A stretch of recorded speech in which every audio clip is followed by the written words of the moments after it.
Sit back and get ready to have the most fun you ever had with an electronic device.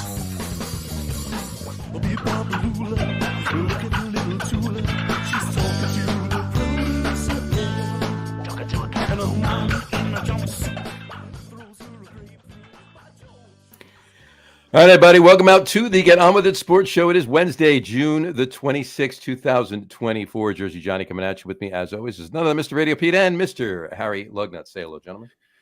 Hello, gentlemen. Peace and love to y'all. Peace and love to all. My neighbor's dog timed that perfectly. There you go. We just started the show, and he's outside. There Excellent. You gotta love it. Our neighbor's dog, we have officially decided, is a jerk. He's a German Shepherd, and he just barks and barks. I don't even know at what every time he goes out back. He used to be at me anytime I was out there. Sure. Why not? And he has like a big ball that he actually noses over, and there's big plants that grow over the fence. It's like a 6-foot high chain link fence. It's quite a feat. He actually noses it over the fence. And then he barks, and then I go out and throw it back to him, and then he just barks, and he's just like a mean, just barks and snarls and doesn't like anybody. You know, it's like one of those places where like you go in the house. Not that I've ever been in the house, and the neighbors are very nice, but you go in the house and they go, "Yeah, just don't go by the dog," or they put him in the bedroom in the back because they're not sure if he's going to rip someone's face off or whatever. Right. You know, and they just want to be on the safe side, just so that doesn't. Yeah, and he just makes so much noise, and he like it's now because we hate him. Like, even his bark sounds like he's a jerk. I am just asking for your papers. I am a German Shepherd. Please show me your papers, and I will proceed to be nice. There you go. Oh, yeah. His name is Ruger. Ruger. There you go. Ruger. There you go. Now that is his name for a German Shepherd. Yeah, and I go to the fence, and I'm like, "Hey, buddy, hey, Ruger." And listen, I have a 22, which is a Ruger. You know, it's a gun company. And I'm like, I tell him that. I go, "Listen, I have a gun. I have a gun that has your name. It's made by that company." He does not want to be friends. I give him a little piece of steak when I'm grilling. Nothing. He still wants to rip my face off. Well, I've done everything I can. You know, dogs, they bark at you because they're scared, right? Right. They don't know what your deal is. I've done everything to prove to him that I am not a threat. I tell him all the time, "You're the king. I'm just a lump of marshmallow walking around back here." Ruger, this is your world, and we're just living in it. Yeah. No. Jerky bark. Well, ironically, the dog next door is a German Shepherd as well. But I find it really difficult to get annoyed at him, even though he just barks at the most inopportune times. And I'm not just talking about when I'm starting a podcast. I'm talking about how's 3:30 in the morning. How's that sound? Outside, right? Nice. Yeah, exactly. But it's because he wants attention. All right. And whenever he's not, he's spoiled. Whenever he's not getting attention, he goes outside because he has a doggy door. He can go out at 3:30 in the morning. You'd think they close it. No, they don't. And bark at a squirrel, at a shadow, or whatever. Right. He just wants attention.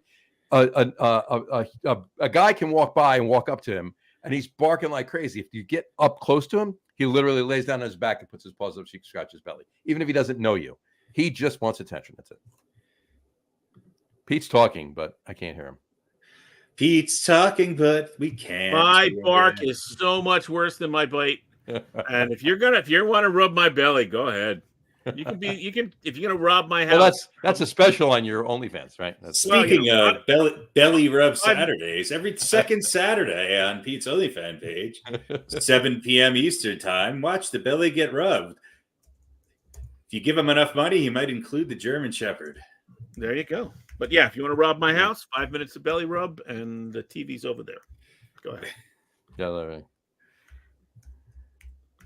Anyway, belly rub Saturday. There you go. All right, so we got that. Got a couple opens there. All right. Well, this is a good segue into starting the memes.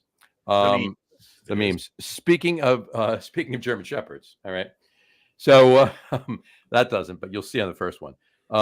These are all. We went with a theme this week. All right, went with a theme this week. Chinese food menus. Okay. You know, sometimes they're misbranded. I see a couple of misspellings coming. Yeah. I mean, there's misspellings, miswordings, Spoiler alert. mistranslations, something like that. Miscongeniality. Right, exactly. So no, that's not like we haven't had them before, but they've been mixed in. This is all menu items. Okay, so sit back and get ready to enjoy. Here we go. Let's start off with this first one. Here we go. It is Germany sexual harassment. Germany. It's a theme. Yeah. And I'm trying to, I mean, it looks delicious. I got to be honest with you, but I've never had, any country's sexual harassment in the form of, doesn't in the form of a delicious. dish. Count yourself lucky. Right. In the form of a dish. Most women cannot say the same. Oh no, I know. But in the form of a dish is what we're talking about here. Wow. This is particular. I mean, it looks Sexual Asian harassment is a dish best served. I don't know. I mean, it looks Asian to me with rice, right? Yeah, exactly. So exactly. Germany sexual harassment. All right, moving on to the next one. We have hang small children sauce. Wow. Well, that was probably supposed to be hung small children sauce. Yeah, I think so. Because I'm pretty sure I've had some of that. All right, there you go. You put that on the Germany sexual harassment, right? I think you got to be careful when you say hung like a small child. Well, this is true. You have to be careful. Just depends on where you say it and who you say it to. Right. Yeah, exactly. You put that on your egg roll. Right, exactly. There we go. Or is it your egg roll? Or is it? Oh, geez, here we go. All right. Moving on to the next one, we got. There's a couple here. You can read it, so it's a smaller run. But there was a longer. I had to do it like that.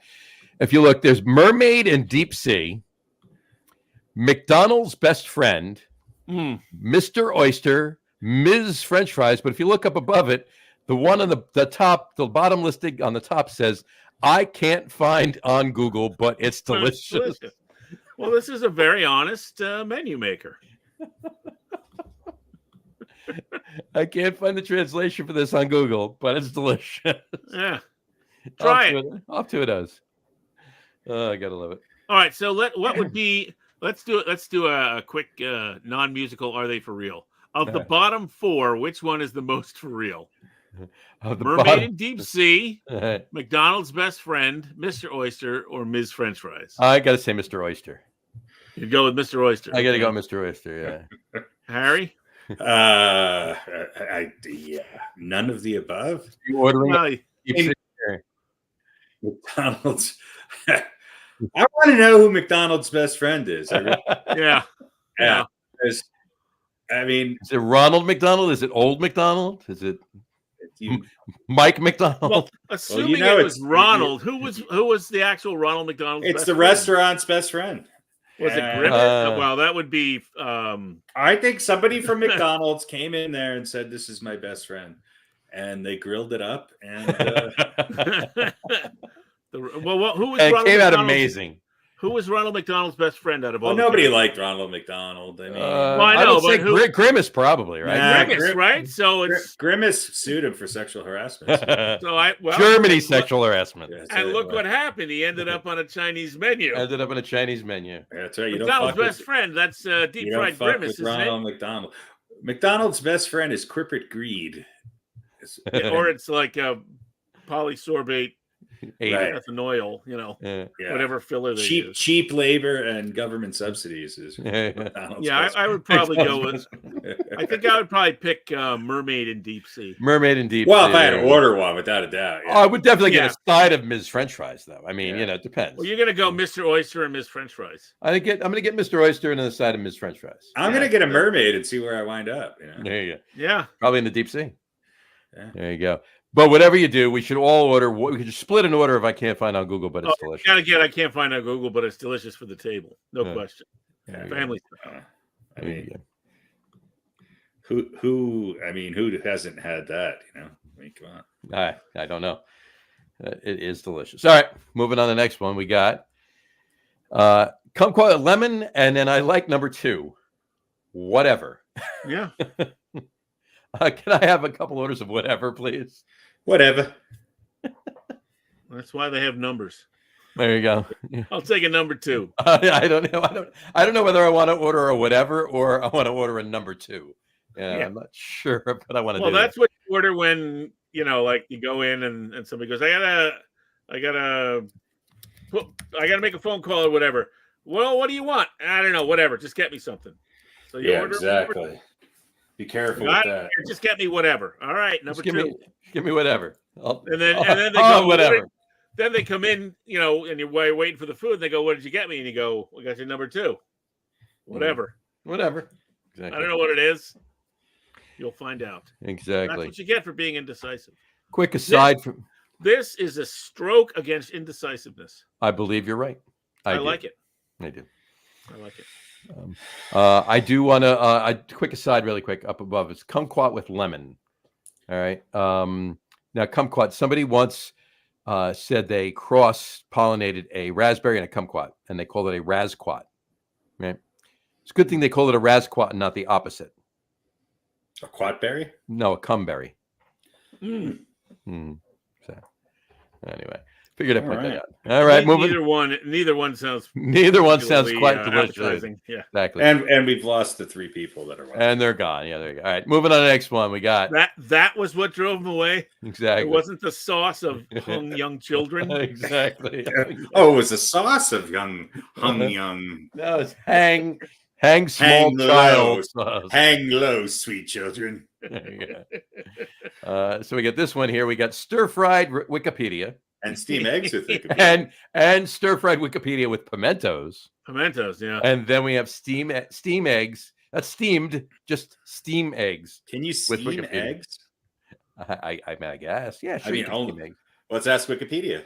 Let's ask Wikipedia. This could, I would think, I would like the story behind this to be, this is an online menu, and like Wikipedia, you can go in and change the stuff around until they catch you. Yeah, how somebody went in? What said yes? What came up with Wikipedia that with the translation just wasn't right? I have no idea. What? Yeah, like Wookie foot. Stir fried fucking. I don't know Wikipedia. Like there's nothing. There's no single thing that starts with W that would come up. Wintermelon. Oh, it has everything to do with the symbols. So it's right. So the translation in those symbols is stir-fried Wikipedia. Yeah. And with pimentos. It's obviously because it's like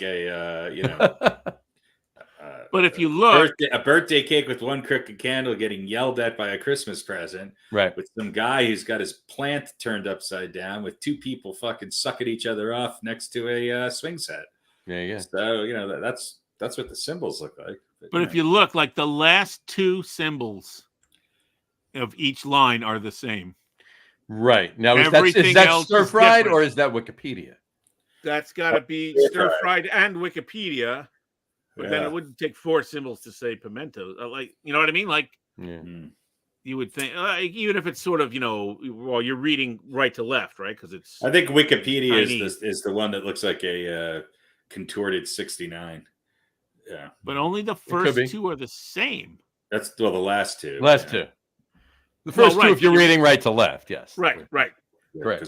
So you would think that would be stir and fried, but it doesn't always work out that way. All right. Well. How about those, Max? How about them? There you go. We've spent a long time on this one, exactly. Yeah. All right, moving on to the next one. We got husband and wife lung slice. Yeah.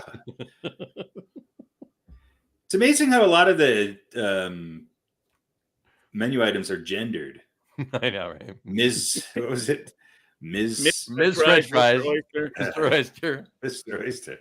Husband, small child, husband and wife. Sauce pig hand. Yeah, that's another one. But look at that picture. That makes me. Full disclosure. I just shit myself a little bit looking at that picture. That's the sauce pig hand? Is it the sauce cow? Is that the lung slice? That's a lung slice. That's definitely the husband and wife lung slice. What I love is that they just put some raw fucking scallions on top of it to kind of dress it up a little bit. It just wouldn't be the same without the. No. It's all about the presentation. Right. All right. Like the ring of what appears to be congealed blood around the outside. With sesame seeds. It says This pizza. it. Nobody's buying this. What do we do? Throw some scallions on top. And some sesame seeds. Sales will go through the roof. Exactly. Take a good picture with a Polaroid from 1978. Exactly. And then photocopy it 6 times and then tape it onto the menu. This photo is taken with a watch camera. Exactly. I'm getting sick just watching. I know. Let's move on to the next one. Here we go.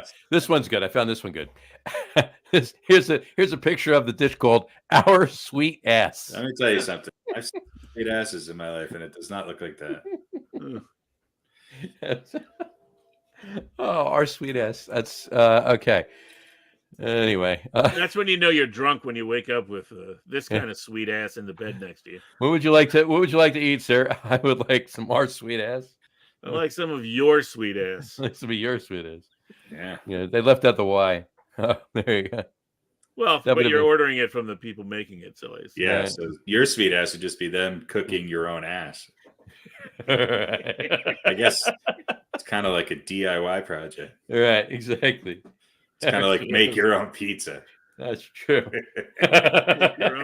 Make your own sweet ass. Ow. Right. All right. It's a liposuction Chinese exactly restaurant. All right, moving on to the next one, we have the third one down. Fuck the Duck Until Exploded. That's a great album title. Well, what could that have been? But what I like is Crispy Duck by half. By half. Not half, by half. No. And did you notice the half is it just 1/2, not in any sort of Right. Well, that's exactly. So Crispy Duck by half. Or is that a song like by the group Half? The name of the song is Crispy Duck. Crispy Duck. Crispy Duck by half. Well, here's the thing. It obviously means half a crispy duck. Right. But it could mean it's not really crispy duck because it's not quite crispy enough, but it's about halfway there. Yeah. So if you like crispy duck, but maybe not that crispy. Half crispy. I think half it's crispy duck. I think it's just a time frame thing. I think you want it before halftime. There you go. But I mean, I gotta eat my crispy duck by the half. Fuck the Duck Until Exploded. I asked the simple question: is there any other way? Well, this is true. Wow. Exactly. Sometimes they wiggle off before they explode. Well, sometimes, but you got to really put it long enough. You got to really grab them by the neck. Yeah. Well, you got to put a long fuse on the firecracker. That's right. In there first. Right. Yeah. You got to make sure you get out in time. Yeah. There you go. And there we go. Are we into the darkness again. One more. This is the pièce de résistance. I would like to know if either of you would order this. The fourth one down. I'd order all Long of them. Island iced tea. Oh, Incredible Hulk. Mozart milk.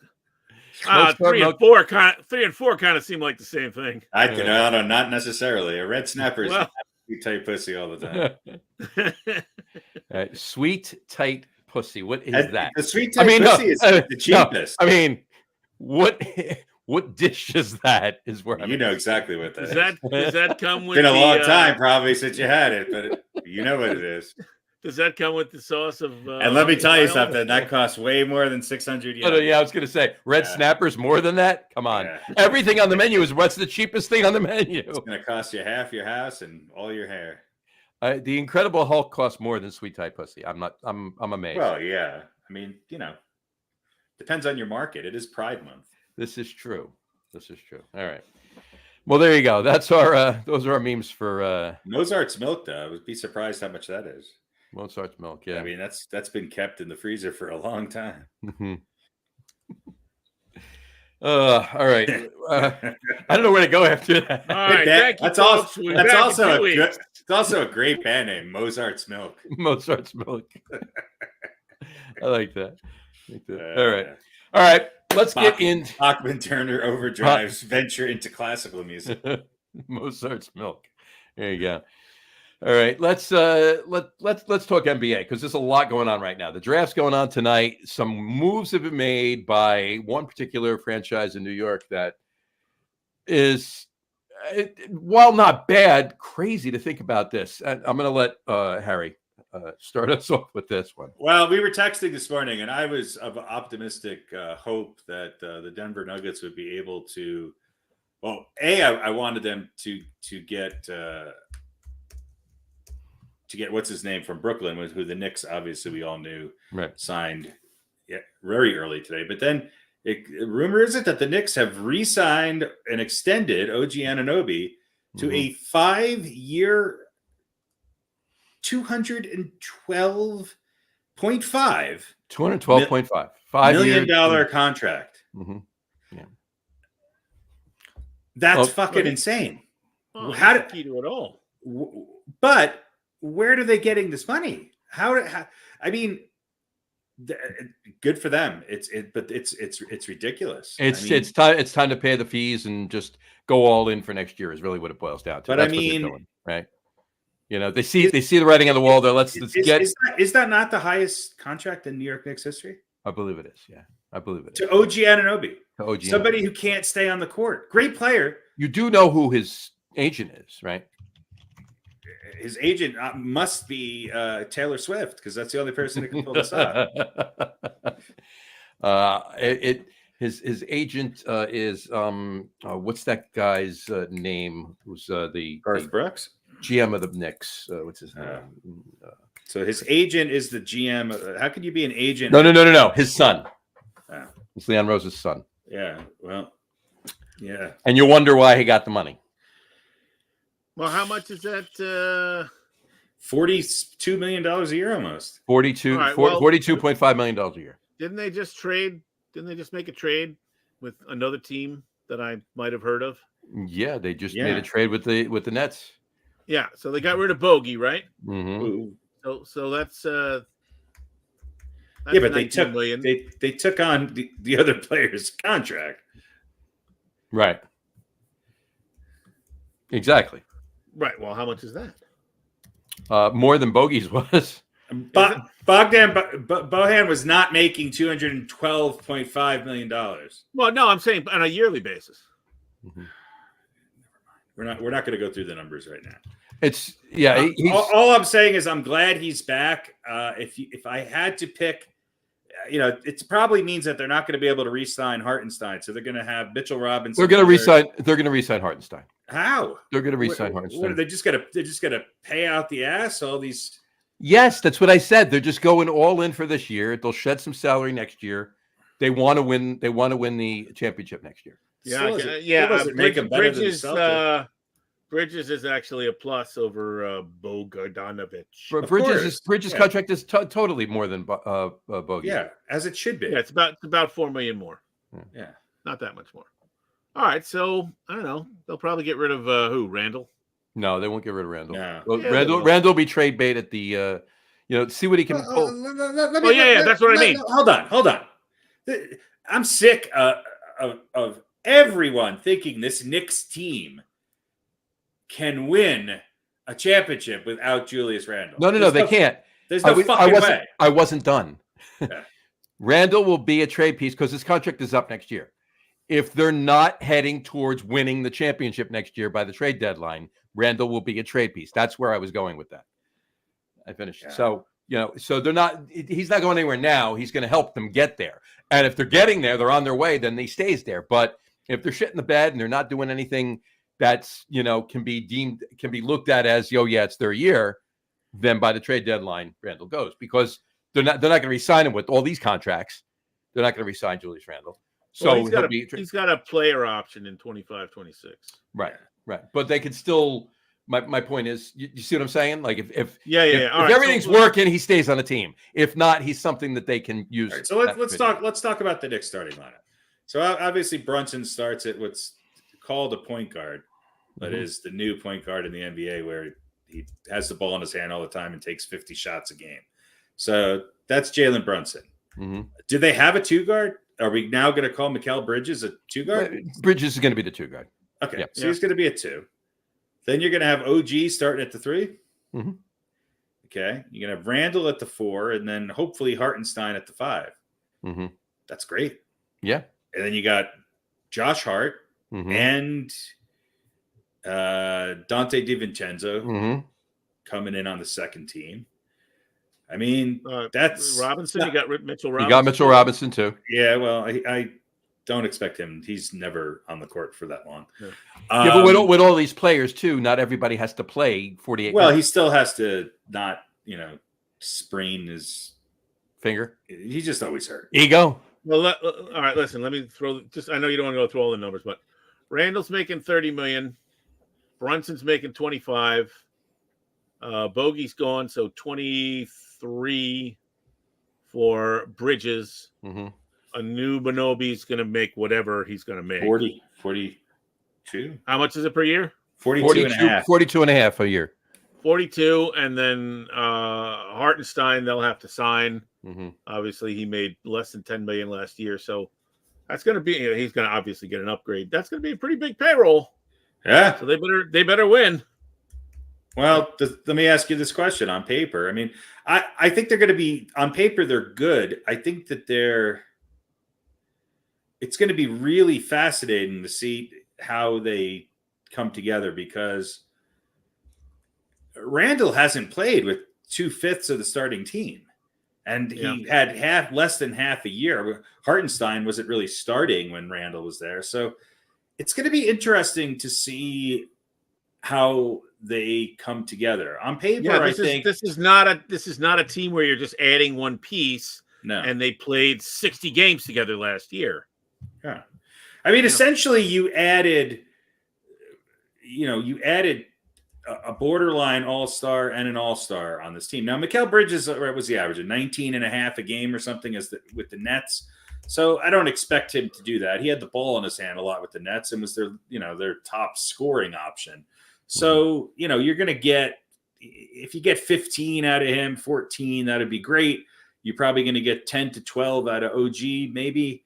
Randall's going to get his 18 to 20. I'd much rather see him get 18 points and pull down 15 rebounds, because that's an area where the Knicks certainly need some help. Sure. And then you got guys who can come in off the bench and actually add those same numbers. I mean, they're not as deep as Boston, but man, they certainly are going to give them a rival. But the one thing the reason why I want Hartenstein to stay is I think he's their only dynamic big that they have, and he's a great role player. No, you're right. He really is. 19, 4.5, 3.5, and a steal for Bridges last year.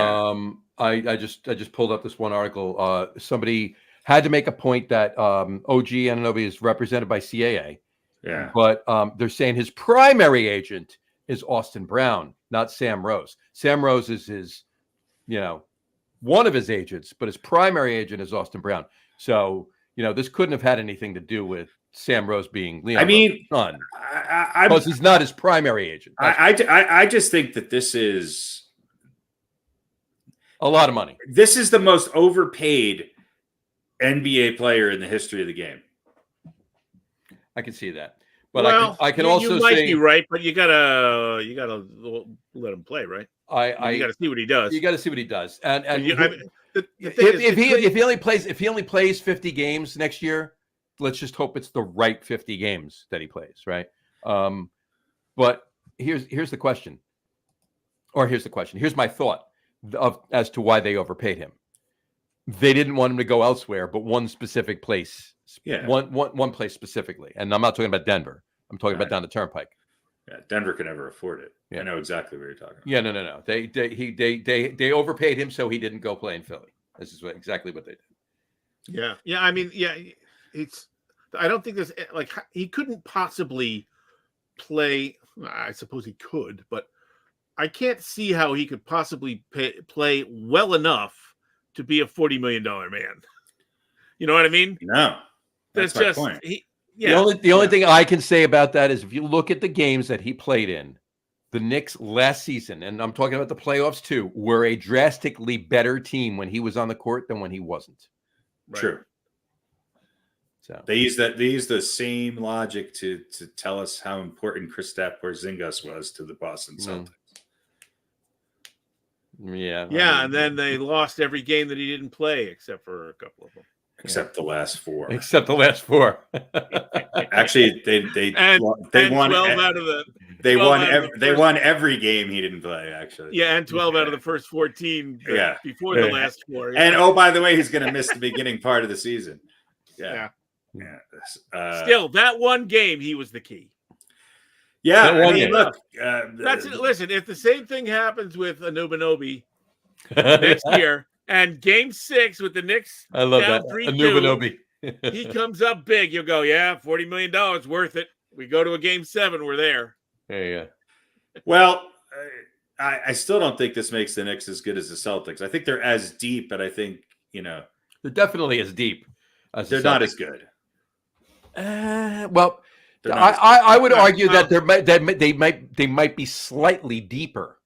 Slightly. I'm not going way. Just slightly. Robinson, Hart. Look, it depends on health too. It depends on health too. Don't forget about Alex Burke. Don't forget about Drew Holiday. Don't forget about the fact that they have 2 of the top maybe 10 players in the league. Look, I'm happy for the Knicks. I'm excited to see this team play, and I hope that they can go a little further. Than they did last year. They faced a beat up Sixers team and still struggled against them, and didn't necessarily look all that good against the fucking Pacers. So Pacers, yeah. Look, I think it's good moves. They're going all in. I mean, God, we've been waiting for this for a long time. And I think this is a better route than trying to go out and get Paul George or Donovan Mitchell for sure. Right. At least, I mean, you've got. I mean, they're definitely solidly now in the top. I'm going to put them in the top 3, but I think depending on what Philly does, I think Philly could be right there with them. And so you're going to see the same 4 teams if they're all healthy in the East, and hopefully somebody can give Boston a run for their money. Do I think they're definitively better than a healthy Milwaukee or a healthy Philadelphia? No, because those teams have superstars on them, and that makes a difference sometimes. So, and I think Brunson. I was going to say Brunson kind of. I mean, is Brunson? Let me say something about Brunson. Brunson's a great player, and of course, he's the steal. What they signed him for, and what he's getting paid, and what his production is amazing. Brunson is Carmelo Anthony, and everybody hated Carmelo Anthony. Brunson takes a fucking ton of shots, and he's not a great. He's not a great. Well, but creator, end of the game, long distance shooter. He's great getting into the paint. He's one of the most creative guys at his size that I've ever seen play the game. And obviously he's the leader of this team and the superstar of this team. But the Knicks are going to be a way better team if he gets 8 or 9 assists a game and the scoring's more balanced. Right. Yeah, but I mean he did what he had to do. I don't think it was by choice. I think it was because the Knicks had some injuries. Absolutely. And they needed somebody to step up. Absolutely. It's going to be interesting. Right. He'll be better if he doesn't have to do that. You don't ever really want to be on a team where one guy's got to put up 35 every night. Well, one of the thing I like about all these guys, whether it's Bridges or OG or Hart or DiVincenzo or blah blah blah blah blah, is that they seem to not be all that selfish. Mm-hmm. The one thing that bothered me with Brunson, and I think this happens with Randall as well, is that the ball kind of dies in his hands. The Knicks at times could really move the ball around, but it seemed like in that last series, it just died in Brunson's hands. And again, to Pete's point, I'm not blaming him, but they need to move the ball more. You're not blaming Brunson or Pete? I'm not blaming Brunson. I'll always blame Pete. But the same. I mean, look, was it 2 years ago, or I guess 2 years ago? Randall was the guy, right? He had to be the guy. 2 years ago, he was the guy. Yeah. That was the whole criticism of the right. But then last ball died in his hands. Right, but then last year he didn't have to be the only guy, right? When he was playing. No, and I thought before he got hurt, I thought he was playing his best basketball. Exactly. Right.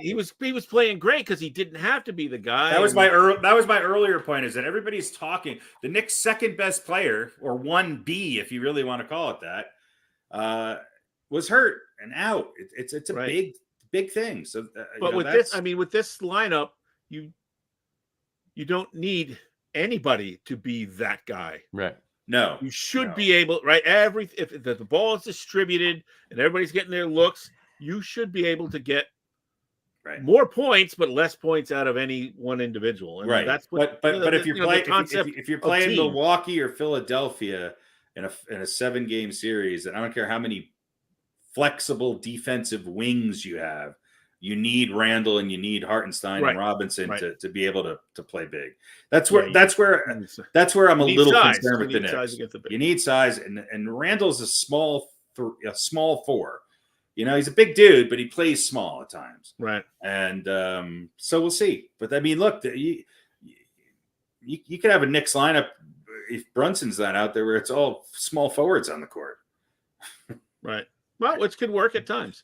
All right. That's enough about the Knicks. They're going to be great. No, they're not going to be great. They're going to be slightly better than they were last year. They're going to be in the mix for... spoken like a true Knicks fan. They're going to be in the mix for the top spot. Yeah.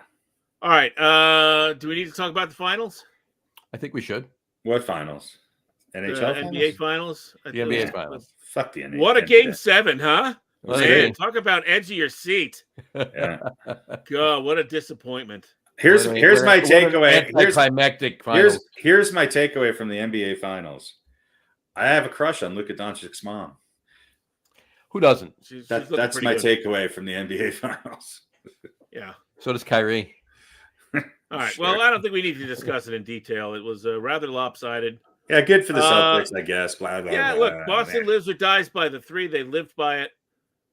Doncic, stop complaining. You know what I mean? He needs to grow. He's still young. He's 25 years old. He needs to stop complaining all the time and start playing ball. And that's right. Stop complaining. Great. Stop complaining and come to Denver. There you go. There you go. So disappointing. Disappointing. Congrats to any Celtics fan out there. If we look at the and that's where it'll start. Championships so far, that have happened this calendar year, and we'll include the NFL since the Super Bowl is in March now, isn't it? I think they're moving it to Memorial Day weekend. I think so. I would. What would you put the NFL or the NHL in the top spot as far as finals this year? Oh, this calendar year. This calendar year. I hated them both. You hated them both, but I would say the NHL. The Super Bowl was way better. Super Bowl was better. I mean, I was down 3-0, coming back to tie it, and then I was watching that plane. I was watching that plane go from Japan to making sure that Taylor Swift is going to make it in time. I was glued to that tracker like no other. So I'm going to go Super Bowl. There you go. Yeah. Super Bowl. I don't even remember. I don't even remember. That's exactly why I just said the NHL. The Stanley Cup. Jacksonville won, didn't they? Didn't they win the Super Bowl? Jacksonville. Cleveland won. Jacksonville won in the NHL. I would look, and I'm by far a much bigger football fan than a hockey fan, but I would put the Stanley Cup Finals little edge over the Super Bowl. And obviously basketball is third. No. We'll wait till November 18th. I know the World Series is over. If I had to have a choice of not watching one NHL game next year or not watching the Super Bowl. Oh no. NHL. Oh no. No. Go ahead. No, I was going to say the Super Bowl, the NHL, the Stanley Cup Finals are not taking over for the Super Bowl. Pete's question was this year from this Super Bowl and this Stanley Cup Finals, which was more exciting? And I'm agreeing with you, Pete. I think it was the. But, I mean, the comeback was good. Did you not have any rooting interest at all? Yeah, I wanted the Oilers to win because I want a team from Canada to win. Plus, they had Oilers girl with her great big jugs. It was great, but Florida fucking won, and it sucked. So there you go. Well, that's just it. I wanted a team from Canada to win. I didn't want a team from Florida to win again, and so there you go. I see. I'm obviously I'm the contrarian. I'm like Florida Panthers. Yeah, fuck the Oilers. It just seems like a really annoying. Everything about that whole team is annoying. Their uniforms, By the way, why does every hockey head coach look like a senator from Nebraska? You know what? I do like they were all in the running for it once at one Did point. you watch any of the press conferences when he would talk? Who's he? Whoever the head coach of the Panthers is. I didn't remember his name. I fell asleep. I thought he was great. Very calm. He never got pissed when reporters would, sort of make those gotcha questions or whatever. Well, he's way better than Joe Mazzola, whatever the fuck his name is. Yeah. I heard today, other than Scotty Bowman, he's got more wins than any other coach in NHL history. There you go, Scotty Bowman. Yeah. So, I feel bad for Connor McDavid, though. Yeah, I feel good. I mean, how many how many chances do you get at it? And what happens if he never wins a cup? He's like 24 years old. Yeah, I know, but he won the Conn Smythe again this year. He's won at least one award every single year, and he's the best player in hockey and all this. But when the career comes around, he's like you mean he's like Barry Bonds? Yeah, if you don't win championships, he's like Bonds, except he doesn't take steroids, presumably. You don't know. If you don't win championships, what does it all mean? But he's been in the league for 4 years? Ask Dan Marino. Yeah, exactly. Yeah. Ask Charles Barkley. Ask Patrick. Exactly. Yeah. So that's Ken Griffey Jr. Right. This is all good questions. All time greats, but I mean Jerry West finally won. I mean, how many times has he been to the finals now, McGregor? He's 27. I think this is the first time. I think first time. So I mean, Gretzky didn't win his first time in the finals. All right, but what if he doesn't get back to the finals for another 5 years? Well, now he's 10 years into his career. Then he's not the best hockey player. He's just a big goofball who knows how to play. It's on the back of his hockey card, actually, right? It says all in all, a big goofball that knows how to play. Yeah. Yeah, I mean, that's his nickname. How many championships did Gretzky won 4 championships, never won another one after he left Edmonton. How many did Sidney Crosby? He could have won with he didn't win the Rangers. No, of course he could have won with the Rangers. They came close and should have, but he didn't win with the Rangers. He wasn't Messier won with the Rangers. Gretzky didn't. Yeah. How many? And Messier won an additional one with the Oilers because he stuck around. Mm-hmm. How many championships does Sidney Crosby have? Oh, geez. 3? Yeah, 2 or 3. I was going to say, right? Yeah. So I mean, I think in the next couple of years, he's got to win one in the next 3 years. Yeah, I mean, the way I guess that's my question. The way he's going, he's going to put up those numbers, right? Right. So, but if he doesn't win a championship, can you put him on that list with Gretzky and you and Crosby? No. Okay. I guess that was the question. Yeah, I agree. Great player. He never won. You got to win at least one. Yeah. Yeah. And again, how many chances do you get? Well, I don't know. Well, I mean, we'll find out, but quite a few if you're good. I mean, he's only 27. He could go to 6 more finals. If he played for the Montreal Canadiens back in the 40s, he would have, had 4 cups already, and only played 3 seasons, and only got three finals. After the third one, they give him the hat trick cup. Here you go. I mean, you could say about a lot of players. I mean, look at McKinnon I mean, a lot of the best players in the NHL right now have not won a championship yet. Yeah. But I mean, they're not of his difficult to win. Is my question. Right. Yeah.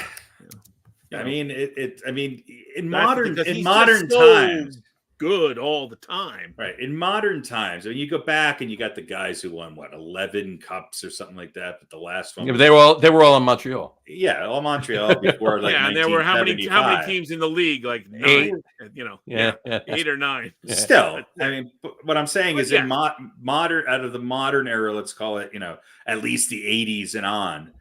Messier's got the most. Him and right. I mean, yeah. Messier's Trotier's got 6. Yep. He won 2. I forgot. God, what a great player he was. Mhm. So, I mean, no, I mean, His friends call him Brian. Yeah, with Y. With a Y. Yari Curry's got 5. You know, yeah. I mean, it's rarefied air. These, so you know, it's I don't know. And in modern times, I mean, Scott Niemeyer's got 4. Is he? You know, it's just Ken Morrow's got. Yeah. Niemeyer's. So it's just. I mean, Claude Lemieux's got 4. So I mean, if he could win 2 or 3, then you got to put him. 2, then he's in. Yeah. But of this era, I mean, is he even the best hockey player right now? He's top 4, that's for sure. And most people would say he is. Mm-hmm. Yeah. Although, he had 2 4-point games, and then the last 2 games he had nothing, right. 0 points. And no matter how good you are during the regular season, if he gets another 1 or 2 of those in the playoffs, then they're going to stop saying he's the best. Yeah. Has Sidney Crosby won? He's won 1, right? I thought he had 2. Well, he had a couple. 3 times, actually. I'm sorry. 3. He's won it 3 times. Yeah, he's still playing. There you go. Yeah. Remember how long has he been in the league? I don't know. He's in his late 30s. I mean, he started when he was like 14, right? Yeah. All right. So that was look. It got me watching. It got me watching. And again, I mean, and look, they're saying both him and Drysdale were really hurt. Excuses maybe, but look, Drysdale. Draisaitl. Drysdale. Oh, yeah, or Drysdale. Or Don Drysdale. Game 7. Dry saddle, which sounds like something you get. You got to rub a little. That's when you've been out in the dusty trail. Hang small children's sauce on it. Hold on, I need a little lube. I got Leon Draisaitl. You got a little case of Draisaitl. Get yourself some. Cream. Yeah. I mean, they dug themselves a hole, and look, if Florida lost, it would have been. Oh yeah, epic. No. Well, look, they got stifled. It would have been great. For 3 games. They figured it out apparently for 3 games, which is have Connor McDavid be great. Yeah, and then they played a real nail biter, and they had their opportunity. Edmonton has to score first, so they don't win. And yeah, that borderline, I think, bullshit high sticking call. Even though technically they didn't score on the power play, but they scored seconds after it. Yeah, I thought that was it. I thought that changed the whole game. It was early. I mean, then Edmonton comes back on a breakaway and ties it, but it just seemed like all the bounces and all the momentum. Well, yeah, it was it was definitely a boost, certainly for the spirits of the Panthers, because that's the sort of thing. Yeah, hey, we they had their chances. They had their chances. But the Panthers had the hot goalie too. Well, finally, again, yeah, he gave up he went from being useless to really good. Yeah, two or three goals at home in that series, I think it was. Yeah, true. Yes, I heard a bunch of stats. He stopped like 72 of 76 shots over the course of the series, or something. By the way, Zach Edey slipped down to 9th, went to the Memphis Grizzlies. Wow. Well, that's what they need is another youngster. Yeah, they don't have enough youth on that team. Yeah. Mm-hmm. Hope he knows how to handle a gun. Well, there's people to train him up on that. John's going to give him a pistol. Welcome to the team. Yeah, just don't. Here's how to sign out of your Instagram account before you go to the club. Yeah, exactly. Make sure you don't post pictures. You know what? Edie's interesting. How will he do?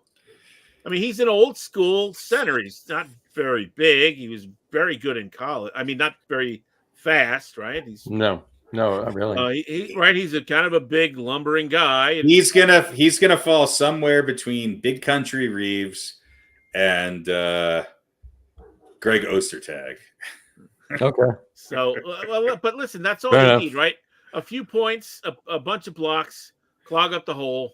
That's it. Everybody shoots from the outside anyway, And then he'll be there banging bodies with guys like Embiid and Antetokounmpo. And that's all he'll have to do.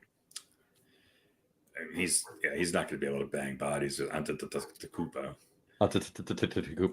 Yeah. What do you say? What do you call OG? Anubinobi. Anubinobi. OG. All right. All right. So, Well, that's it. We're done. Have a good night. Club's over. Yeah, we're to one sport now for a little while. So yeah, there you go. I'm gonna go back. I just want to pop back to basketball for a second. I got a NBA question of the week for you. Oh God. Ooh, okay. An NBA question of the week. Let me. Please lay it on us. Exactly. Question is, which team will win the offseason? I mean, you could say Knicks straight away. You can say another team, whatever. Just whatever you want. Just which team will win between the draft, free agents, signings, trades, whatever. Well, San Antonio is poised to have 2 of the top 8 picks, and they traded, I think, their 8th pick for future picks. Mm-hmm. The draft, I don't really think has much of an impact as it used to. I just don't fucking know who half these players are. Nobody does. I don't know. I think it's too early to tell. I think you're going to see some major moves, and you're going to see some shuffling around. And I think you could see players like Paul George, possibly even Kevin Durant and others on some new teams next year. So it's going to be yet another year of. I wonder what that would be like. Kevin Durant on a new team. Yeah, right. Surprised he might be able to get to all. I was going to say he can make the tour. All teams. Yeah, what's the record for most teams? I mean, my Nuggets have some big holes to fill, and I hope they do something big. But the options out there are dwindling, and I just I don't know. I would I see Michael Porter Jr. somewhere else next year. If the Nuggets can pull off something to get somebody in for him, and maybe some picks or something else. They need some help. I feel like they're going to lose KCP, and they just they re-signed Reggie Jackson, which he's getting old though now, isn't he? Yeah. So their backcourt and their bench is weak, and that's what hurt them this year. It's just they don't have the money to spend on these players, so it's tough. To answer your question, Radio Pete, Ishmael Larry Smith. 13 teams he played for. There we go. There you go. So, good luck, Kev. His last team was the Charlotte Hornets. Yeah, that's everyone's last team, isn't it? They'll go there to retire. There you go. So you're saying it's San Antonio, or are you saying it's? No, I mean I don't know. I don't know. I think you're going to see a big move by the Sixers. Yeah, well, I think the Sixers are going to make a big move. I don't know what that's going to be. Well, as a Knicks fan, I hope their big move is signing Kevin Durant. I think it might be a couple players there. So we shall see. Mm-hmm. I hope the Lakers are dumb enough to draft Bronny, and because God, I don't think they have a choice. I really don't think they have a choice. It's so easy to hate the Lakers now. I don't think they have a JJ choice. Redick. Well, yeah, that's what we forgot to talk about that. I don't know if you watched Redick's press conference. I hate JJ Redick. I thought he was pretty good. No, he's been on television. Yeah, he made some jokes. He made light of himself. He didn't get offended by anything. He was hired as assistant coach, right? Right. Yeah. Right. Technically. To LeBron, right? Exactly. Well, let's see. A white guy who occasionally hits a big shot, who no one knew about. I mean, some would argue that that's the recipe for being, of course, he's not coaching Steph Curry, though. Right. So. Yeah. Well, but you know what? Let me ask you this: is he potentially the perfect fit, or maybe the antithesis of the Nets hiring Steve Nash? Because obviously he was not really running that team. Kevin Durant was running that team, and Kyrie Irving was running that team. Here's what JJ Redick has going. Can JJ Redick fill that role and just sort of, obviously, like you just said, John, LeBron's the coach, and he's depends on what players. Redick's the guy but maybe he's the right guy for that job. Now, I'm not saying that it's going to make the Lakers good. It's not going to make them worse because LeBron is really good on the court, and he's not so good off of it. I think LeBron is more old school than JJ Redick. So, I mean, I think that's, I think Redick is very dismissive of some of the 90s players. I think he's very much in tune with where the league is at right now. And, we'll see how he does. The bigger story here is congrats to Coach Hurley for fucking saying no. Saying no, right? I love it. Yeah. I thought he was going to go. What taking that money would have meant that he had to do. He definitely made the right choice there. That's for sure. Well, again, is this a case where maybe the Lakers, I don't know what they offered him, but maybe they didn't offer him everything they wanted to offer him, or they had no intention of in other words, they had to go through the motions, but maybe they didn't want him to actually take the job because maybe he's not the guy who's willing to let LeBron run things. And I think they definitely wanted him. And I think they made an offer that was, maybe not the best in the world, but it was still pretty damn good. But I think even if the offer was higher, I don't think he was going to move. I think that the Lakers coaching job is going to become really interesting and coveted again once LeBron is gone. And he wants to win that third championship. It's not a good job right now. No. And look, the Lakers are still a good team, and they're a couple players away from maybe winning another championship. There's rumors of them moving Anthony Davis. There's all sorts of rumors, as always, but who knows? I mean, I think. Well, listen, the West sits right now, they're a fourth, fifth, or sixth seed at best. But listen, they'll probably take anything higher than seventh, which is where they've been the last 7 years. And now the rumor is Paul George is going to go to Golden State, so we'll see. Playoff P. Mm-hmm. I mean, I love when LA and Golden State suck. That's all I really care about. Yeah, that's a beautiful thing. There you go. Yeah. So anyway, that's the NBA. I'm sure there'll be plenty of moves, and I'll need a entire summary before the season starts as to who's playing where. There you go. So the answer to the NBA question of the week is no idea. No idea. I think it'll be. Philly. Philly. Who wins the offseason? Yeah. Right. Was that the question? That was the question. I'm gonna say the Knicks. So for re-signing OG and getting Mikal Bridges, that's the big win of the offseason. They might not be done yet. Look, well, they have no more money left. But they have put themselves in a great position. Yeah, they got rid of all their draft capital, which is fine. Yeah, they're in a great position. They didn't get rid of all their draft capital. Most of it. They still have enough to, fall back on if they need it, and start replenishing with. I don't think it's a foregone conclusion that I'm saying it's not. It's going to be Philly and then Milwaukee and then the Knicks. I think they're going to be right there with them. That's what I'm saying. You know, Embiid's going to get hurt. He's going to miss a bunch of games. Yeah. And Antetokounmpo might be entering the period of his career where he starts to get injured a little bit more. Mm-hmm. Yeah, I mean, God knows the Knicks had big gigantic guys. The Knicks had no injuries with their big players. Not at all. No, they have, but they've got a little bit more depth now, and I think they're in a good position. All right, let me put it this way: nobody else, and still plenty of time, but nobody else has done anything else better than what they've done to this point. It's really the first big move of the offseason. Right. Mm-hmm. So, yes, maybe somebody else will do something spectacular. And look, in the long run, can we really judge until the season's over? Not really. No. If the Knicks end up a 500 team and Anunoby plays 50 games and they're the wrong 50 games and things don't go right, we go, well, that was a dumb move. Exactly.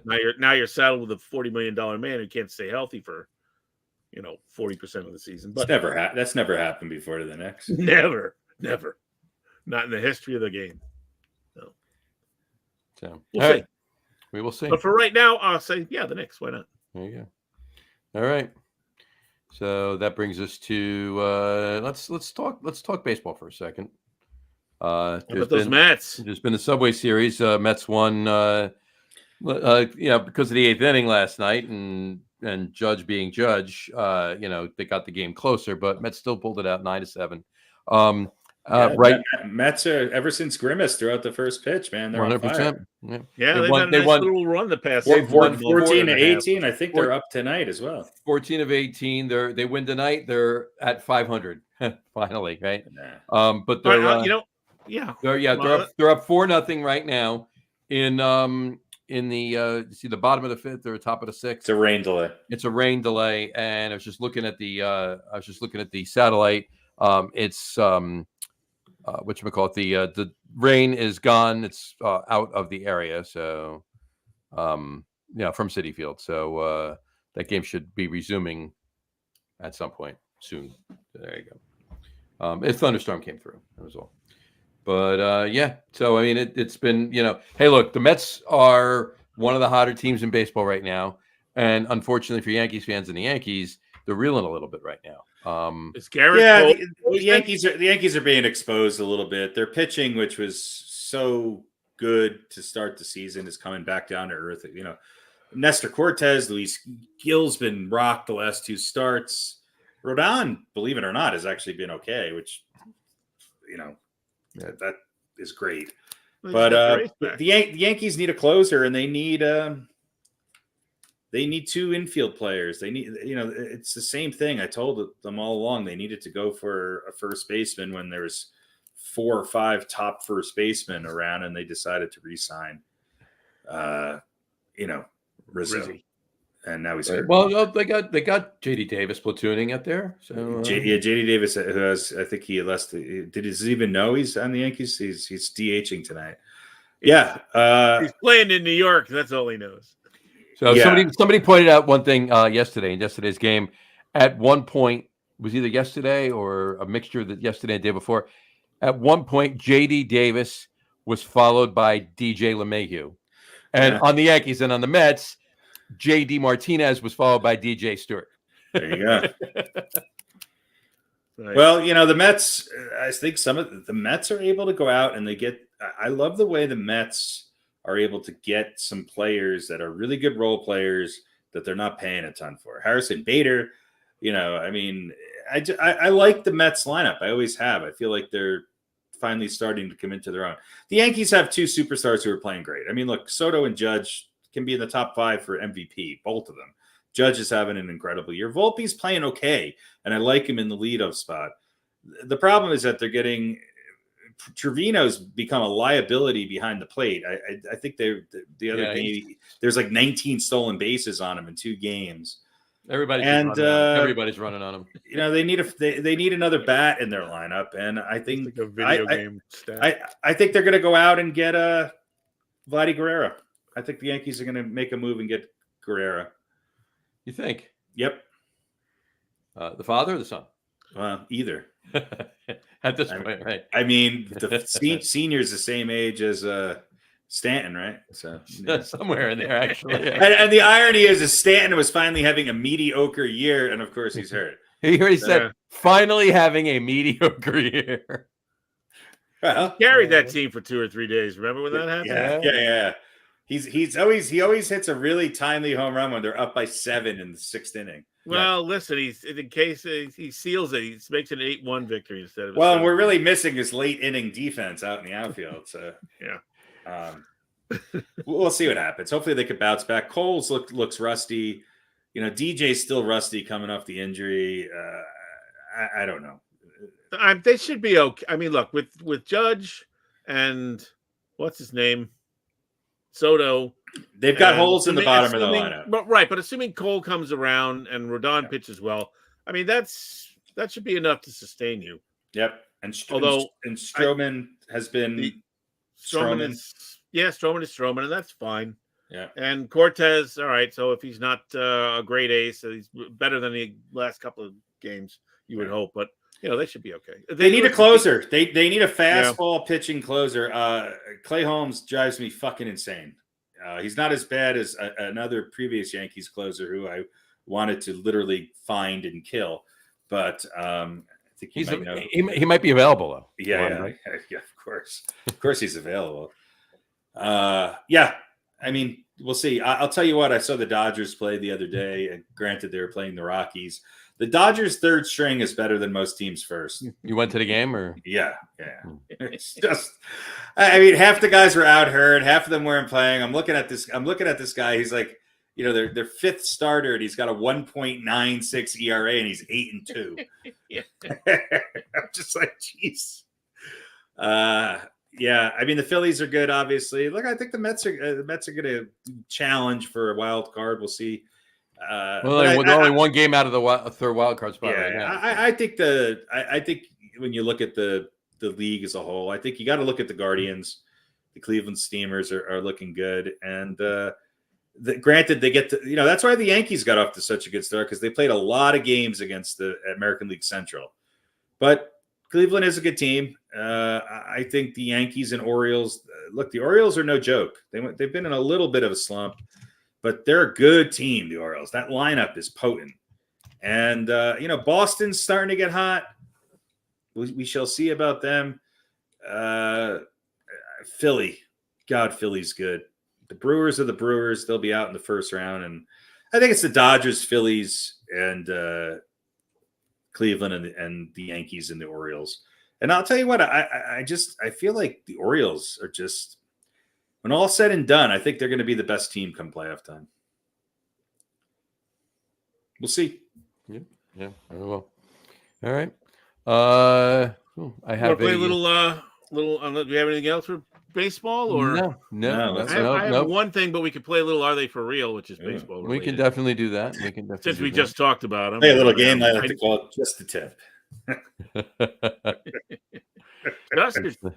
What movie is that from? The game I like to call Just the Tip. Have you tried Twist the Tip? That's what movie is that from? That's the tip, Mayor. But what movie is what the whole quote you said? The quote is from. Yeah, what movie is the quote from? What is that from? What is it? God. Wedding Crashers.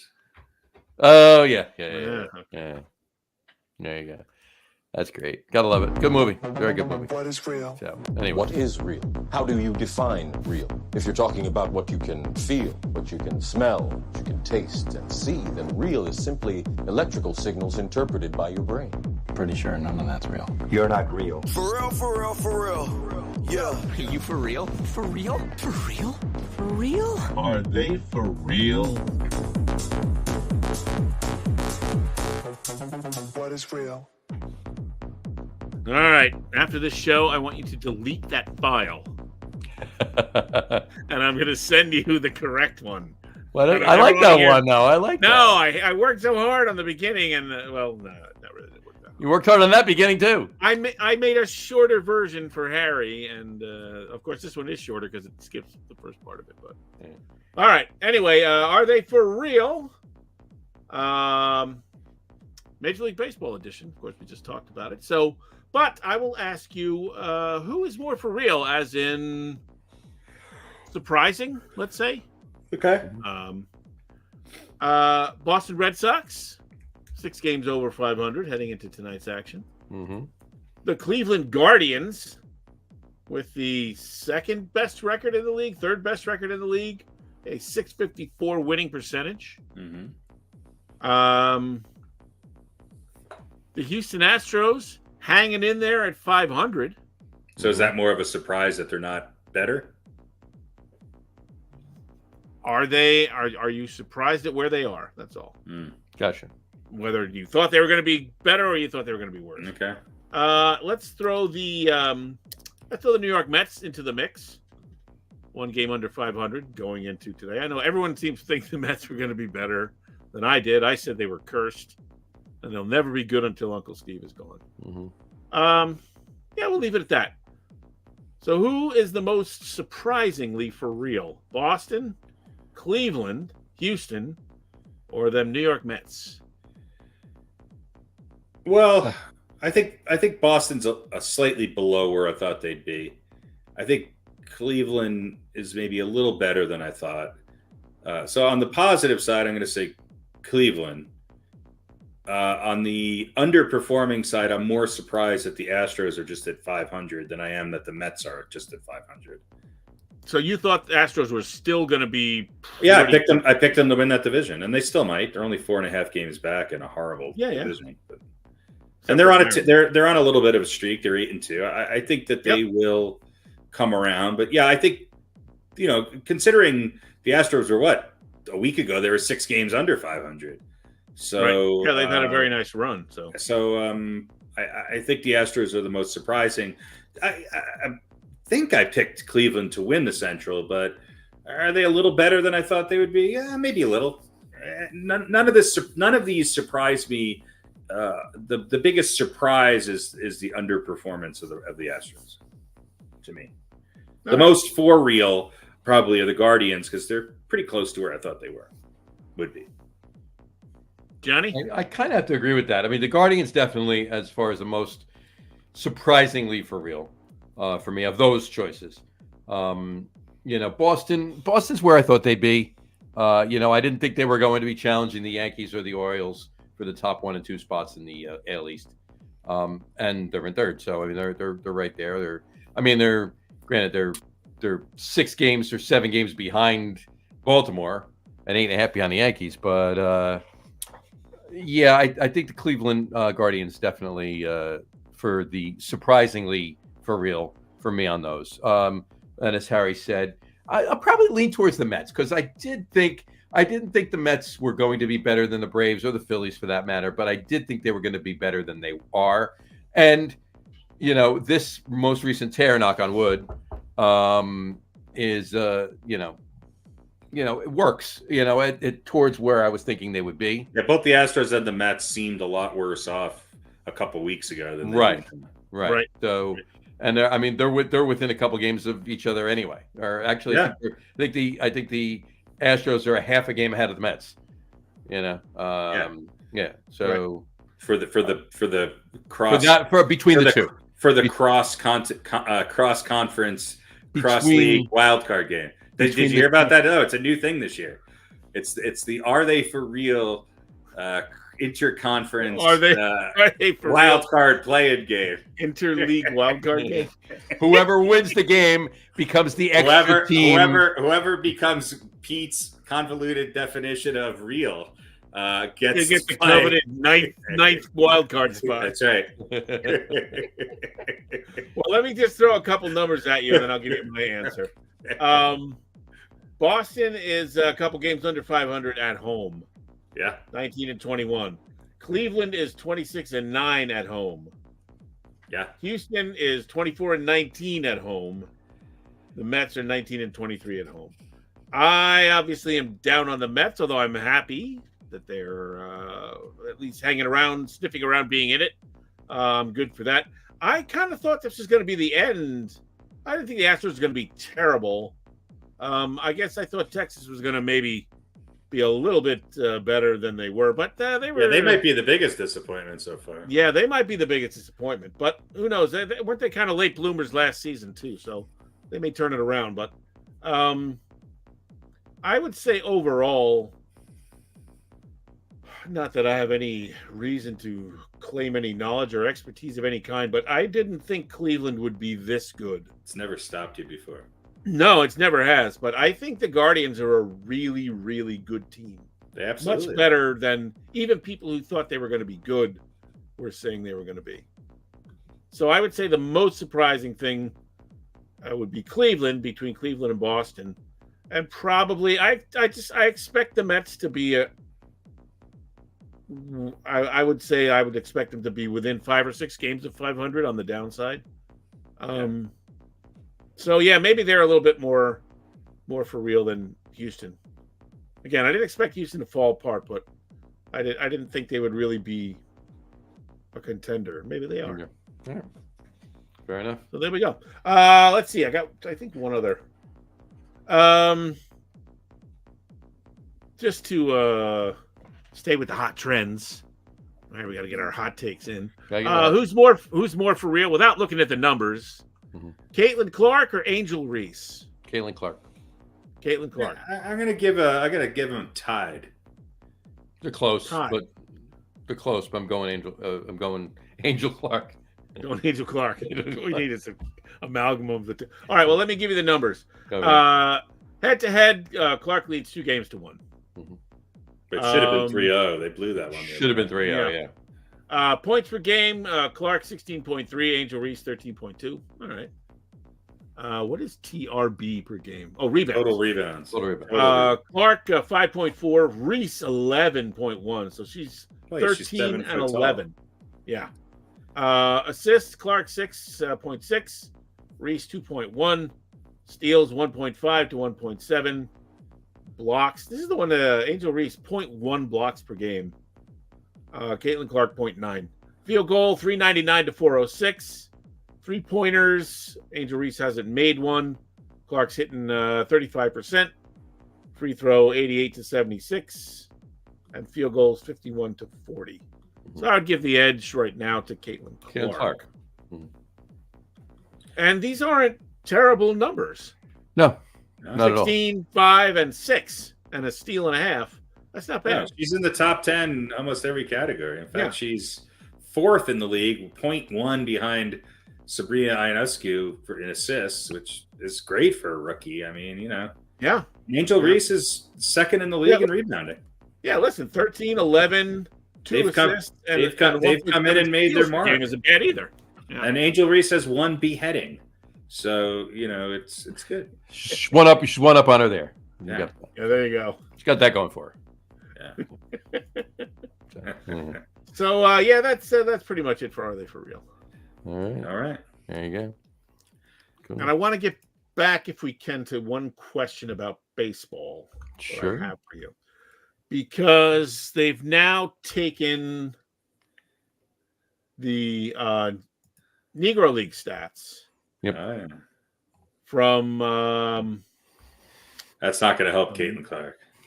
1920 to 1948, I guess. Well, that's what they're looking to put in officially. About 75% complete as far as compiling those. Right. But they've put in whatever it is, 12 or 13 years or something like that, and it's changing some of the numbers for the all-time, leaders in Major League Baseball. Now, the question I want to ask, and I got to play a little devil's advocate here. So, 2 questions. First is this a good thing or a bad thing? And I don't mean necessarily bad. Let's say bad in the terms of necessary. Because as we learn more and more, we go, yeah, they were the Negro Leagues, but these guys were just as good, in some cases better. Yeah. It wasn't like it was junior. It wasn't in the minor league. These were grown men. They were great athletes, just like Whitey in Major League Baseball. And, yeah, their numbers should count. Well, absolutely. And I think it just goes to show you, too, that it puts them head to head with the other players of that era who were included in the historically, and now they're included historically. And so it would have been wonderful if we didn't have separation and we didn't have the horrific past that we do. But here you go. And maybe it shines some light on some names and some players that not a lot of people know about. And so that's all a good thing. As with anything, it's hard enough to sort of compare present day with 100 years ago. But when you throw in segregation and all of the complexities that built into that, it makes it much more of an interesting study, that's for sure. But maybe it'll just start to show us that, these are names that we should all know. Right. Amy or Amy Alto. Apparently AI agrees with you. Well, let me throw at you a couple of, Johnny, let's get your opinion on this. I agree. I think it's a good thing. I think there were fantastic players that were not given a chance to play in the major leagues until obviously Jackie Robinson, but they bringing them into light and shining a light on them for people to see I think it's a good thing. I think it makes people realize that there were other men out there performing just as well, like as Harry said, if not better than some people in Major League Baseball at the time. The only thing I will say, and I don't know if this is a thing, I could be completely, what I'm saying could be completely moot, right? And I'm only saying this not from a position of knowing what is stats are being compiled or whatever. All I'm saying is, in any respect, in any sport, for whatever reason, if you were doing this, they have to have a baseline of X amount of games, right? You can't put, and I'm not saying they're going to do this, right? I'm just saying you can't put a pitcher that pitched 2 games ever and struck out, Right. It has a all of a 1,000 sudden, winning percentage. and he's got 1,000 winning percentage, and he's got an ERA of 0.02, or whatever. Right, yeah. And so he's the best pitcher ever. Now, yeah, that's all I'm saying. But I'm not that they're doing that. There has to be, and I'm sure they are doing that. I just hadn't heard it. Well, So I'm going to throw a couple numbers at you, and we'll. So first, let me just say, yeah, look, these guys were playing Major League Baseball. It just wasn't called that. Right. This was like I said, that wasn't the junior leagues. Yeah. But here's my other question. And again, I am not in any way saying that this should not be done. Mm-hmm. I want to make that clear. I do have concerns or questions about the accuracy of the records. Okay. But I guess more from the point of, if they were not accurate, would it be more likely that things were missing, or that things might have been, I would say, the opposite way, extemporaneously added? Maybe somebody got a hit when it maybe should have been an error or something like that. I mean, the records, like, how were they kept? Who was keeping them? How was, where was the database? That I don't really know. But I mean, they're being accepted by all the powers that be as accurate and for real. So I guess I should accept them too. I'm not saying I don't accept them. It just, I'm like, I don't know. Are these really accurate? Mm-hmm. That came to my mind. But and keep in mind, this goes for anything that they would be adding in. Not just this particular thing that they're doing. We're talking about baseball games from 1920 to 1949. Right. So hopefully the stats and the were kept just as accurately as, or perhaps even more accurately than the Major League Baseball. To be quite honest with you, I don't. What I'd like to. I would say they were probably kept. They were probably kept pretty damn accurate. I would think so. I guess. I would think so. I'm going to assume they were. So let's get back to what you said about number of games, because when you look at this, and again, they said about 75% of that time period has been added in. So there's going to be a few more things that go in. But based on what we have so far, Josh Gibson takes over as the highest average all time, 372. Ty Cobb is second, 367. Mm-hmm. But to your point, and Gibson is one of those guys, Harry, you said names that people should know. He's definitely a name that people should know. But Gibson, 628 games. I'm not saying he wasn't a great hitter. He was. That's still a shitload of games. Mm-hmm. Ty Cobb, more than 3,000. Right. Well, 628 compared to a rate is about 4.5 full, 4 full major league seasons. Right. And you look at, Oscar Charleston is 870 games. He's third with 363. Then you have Rogers Hornsby at 2250 at 358. So I don't necessarily think they should be separated. But Ted Williams moves to 10th at 344. And you've got 3 or 4, I think. Did he just freeze for you too? Yeah. All right. I think he was done talking. All right. There you go. You got 3 or 4. There is a good documentary that came out, I think, last year called The League. I think it's Sam Pollard who directed it, and it's pretty good. I mean, it goes through the the journey of the Negro Baseball League, and I think it's worth watching. And to the best of my knowledge, it's the first sort of comprehensive documentary done on it. Mm-hmm. I thought it was done pretty well. Good watch. So fair enough. It's my recommendation of the week. Recommendation of the week. Not a bad not a bad recommendation. Yeah. I don't. I will mention this while we were waiting for Pete to either refresh. I think Pete might be gone. Are we done? Is this over? Did we stop recording? No, we haven't stopped. Oh, we haven't. Okay. One can wish, can't one? Yes. So Pete will jump right back on. I will just we'll vamp for a moment here and see what's going on. But it's usually this is about the time of the night where his internet gives out, right? Or he brings up something strange, like a racist free ice skater or something. has caused outrage across his world. Either that or his wife unplugs his computer, one or the other. Right. Yeah. Wow.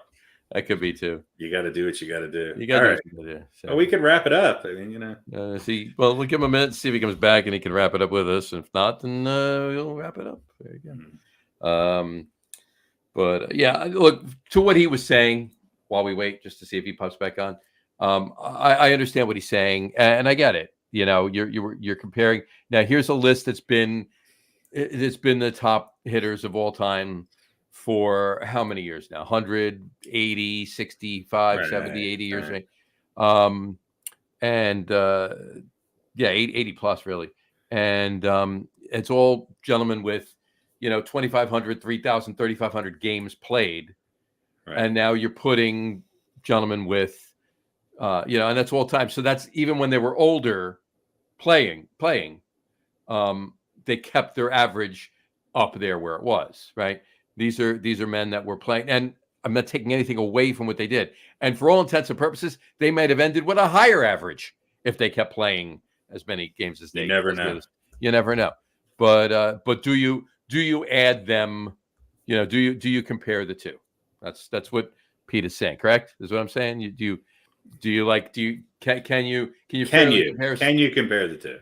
I mean, you would never see anybody that played 800 games be put in the all-time, lists for Major League Baseball. I think the minimums would be a lot higher. So right. I don't think it's the same reason why somebody like Thurman Munson has been kept out of the Hall of Fame. And he's got this next round to. Coming up next year. It's his last year. He's not gonna get in. It's just. They're making a push, so we'll see. Well, yeah. Is that where you were going there, Pete? Yeah. I guess how do you need to differentiate somehow between, these guys who played whatever 4 or 5 years or something, or who played 800 games versus 2,000 or 3,000 games. Yeah. I don't know. I say we just leave it up to the internet to let us know how to think. There you go. Yeah. Somehow they'll use it to fuel the argument between LeBron and Michael Jordan. Right. Exactly. And speaking of arguments about go ahead. I said Josh Gibson takes over for ops too. Yeah. Oh, yeah. He's number one. Then you got Babe Ruth, Ted Williams, Lou Gehrig, Oscar Charlton again, and then Barry Bonds, etc., etc. It's just, I don't know what you do. I guess you just. I think it's important that they're bringing these stats to light to show how great these guys were.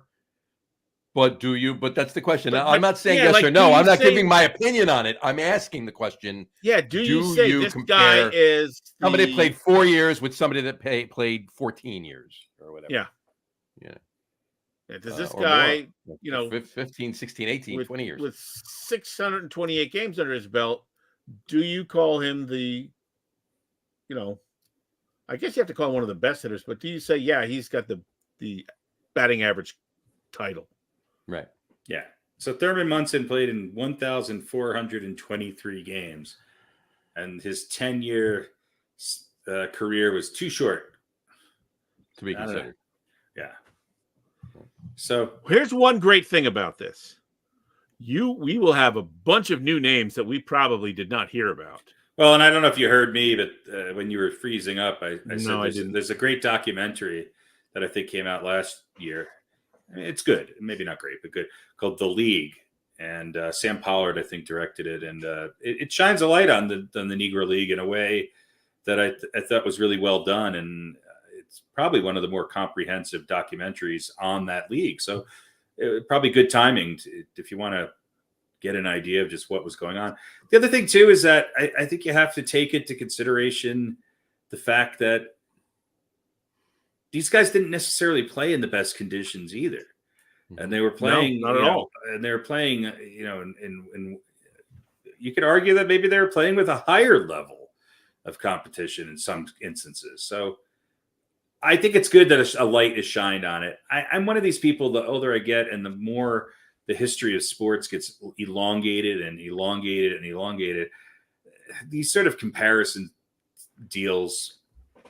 I mean, it's so hard to compare Babe Ruth to Juan Soto, based on how much the game has changed. Throwing a few hundred or thousand players in there who maybe had abbreviated careers just based on the length of the league's existence, I don't think it hurts the game at all. It just adds another layer of history to it. And it doesn't really change anything. The more you know, the better it is. Yeah. No, I agree with that 100%. Yeah. And it's not like these guys are getting, fat award checks. I mean, if you did that good for 4 years, if you hit 372 for 4 years, that's pretty good. Odds are, if you had an 18-year career, you were going to be up there too. Still be higher than Giancarlo Stanton. Well, let me close this out by throwing a couple of names at you, because as I just said, we're going to get some great names. And we go look through the all-time. A couple. These are number 9 and 10 on the OPS list. All right. Turkey Steams. Steammes. That was on one of the menus items we saw at the beginning of the Steams. I like that one. Team Creams. Team Cream. He's number 9. And number 10, I like this one a lot too. Mule Suttles. It sounds like a cocktail. I'll have a mule subtle. Give me a mule Suttles. I'll have a subtle mule. On the rocks. Or you see those two guys, I don't know whether they played in the same era, but they're over there at a table at the bar. And they go, I want to buy a drink for Turkey and Mule over there. That's right. And the bartender goes, boy, you must be a Cardinals fan, or you don't like those guys. No, those are their names. That's right. That's Turkey Steams and that's Mule Suttles. You don't know them? Tell them it's from Baby Hans Johnson. So anyway, I just want to get your thoughts on that. I think, you know what, you probably made, to me, the most salient point. It really doesn't matter in the long run. Right. No, it matters in that this history. I mean, it doesn't change anything. No, but what it does is it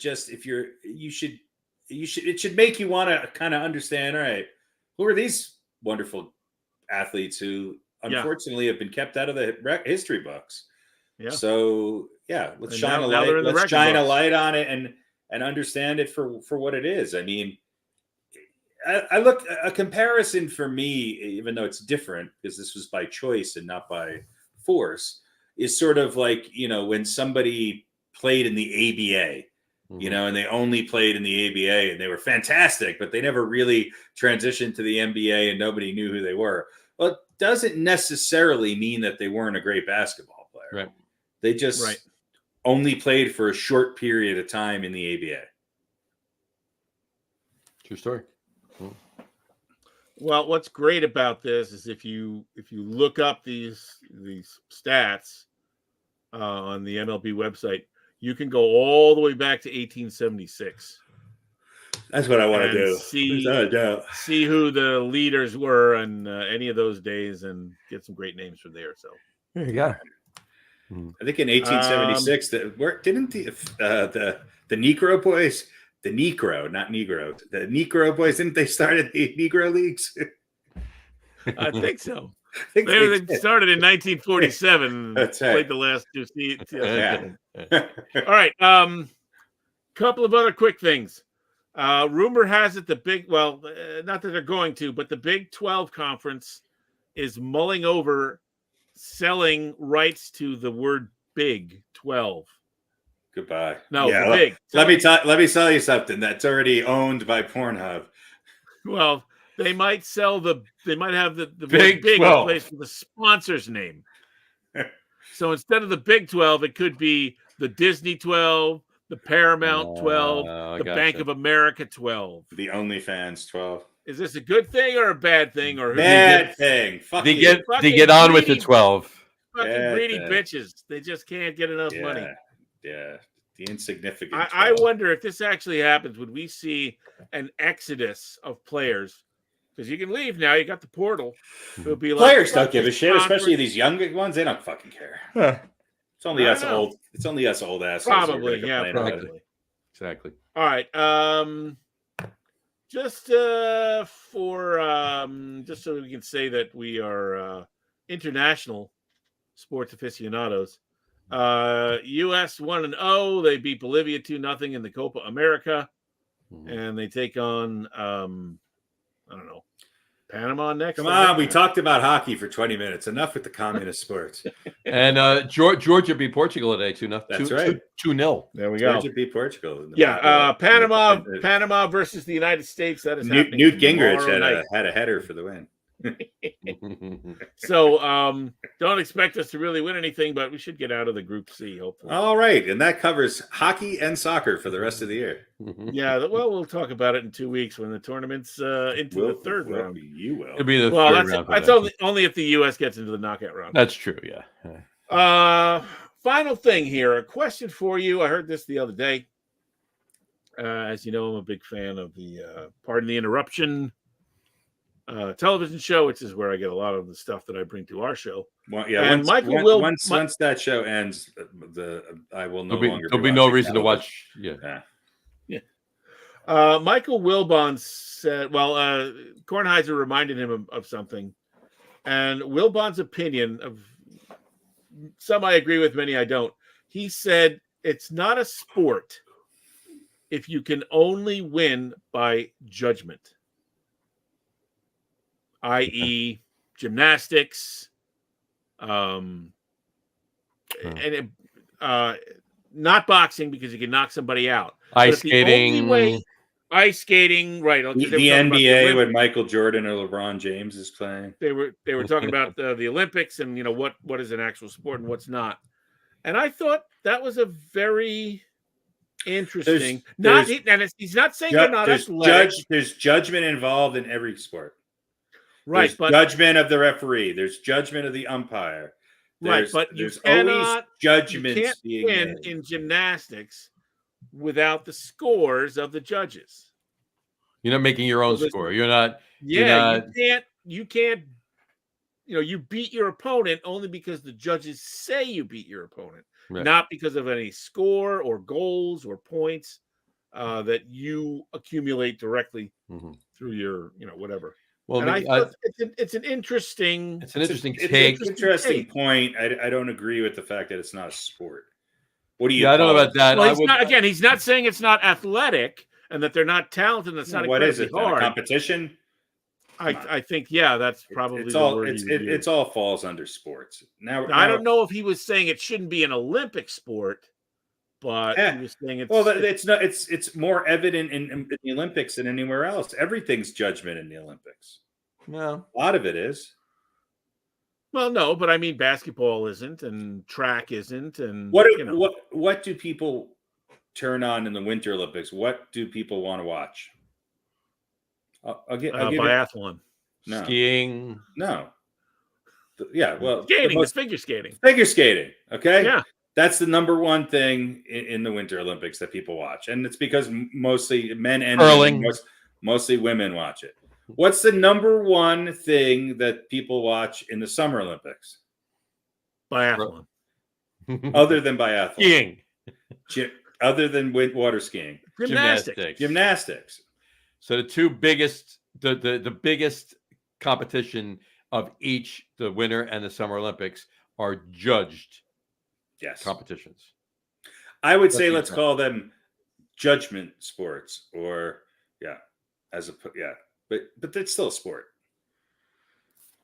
Yeah, I mean, I wouldn't not call it and that's a double negative, but I'm saying it that way. I wouldn't not call it a sport. It's just a different kind of sport. It's a judge. Yeah, I guess his point is you are awarded the gold medal or the trophy or whatever, right, instead of earning it. I mean, All right. directly earning. Now, a dog show, is that a sport? That's different. No. No, I wouldn't say so. I wouldn't say so. Competitive eating. Yeah, but I That's a guess sport. that's sort of the Either way, comparison. that might, speaking of competitive eating, that might be the lead topic that we buried because we were off for a week. That is true. Joey Chestnut sponsoring Beyond Meat hot dogs gets kicked off.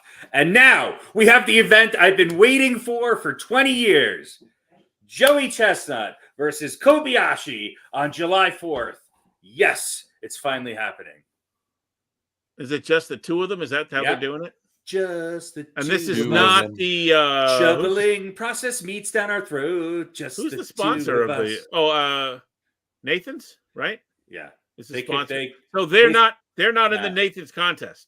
No, well, Kobayashi's hasn't been in a while because he's sort of been semi-retired, and right. Joey Chestnut got kicked out because he was endorsing vegan hot dogs. Right. So he and Kobayashi are going in a separate, not sponsored. So Nathan's 4th of July is going to be a bunch of also rans. Yeah, who cares?